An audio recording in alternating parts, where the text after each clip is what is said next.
Hey everybody, we're on week 2 of human trafficking. I hope you're all doing well.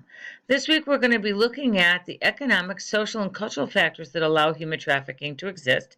We're going to illustrate the factors in determining an individual's worth within a community.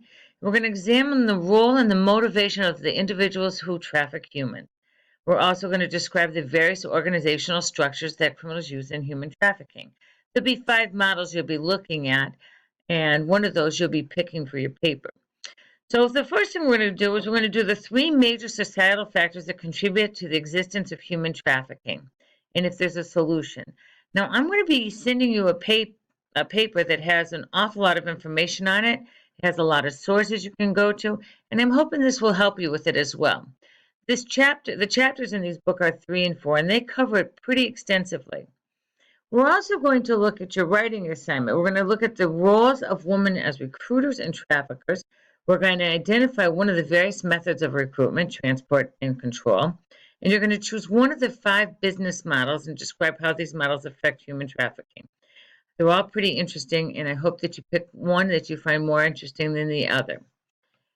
The paper I'm sending you is this paper, that you'll be seeing in a second, is this paper. And there's a lot of videos on it, but if you go all the way to the bottom, you'll also find sources. Now, these videos were made by the federal government, the Office of Victim Advocacy. Every time you go to court, you have to pay a fine. Every time that you are found guilty or continue without a finding, you pay a victim witness fee. That victim witness fee goes into the Office for Victims. And through that money, these videos were made.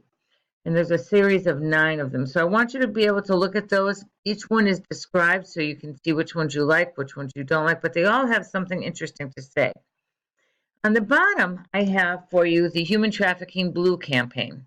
I bring you to the video. The video tells you what it is. It has a lot of great information on it. But also I sent you the website, which is a government website as well. And that's done through your Homeland Security. The Polaris Project is another project that's a great project, and I'm going to take you to that site because that's a great site for you to go look and see if there's anything you can use there. You have sex trafficking, labor trafficking, recognizing the signs, survivor stories, and resources. This is all here for you. If you need any further help, you can always contact me. My number is 413-883-3537. And I work best with a text, or you can send me an email.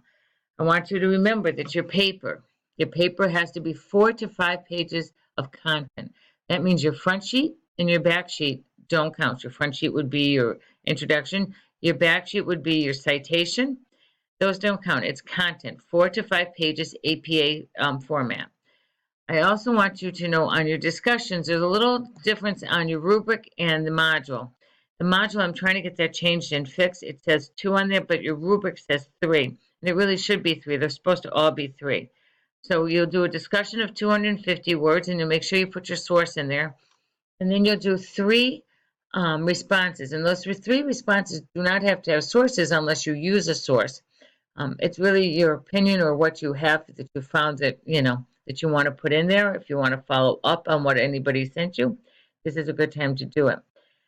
Thank you all, and I wish you a good week.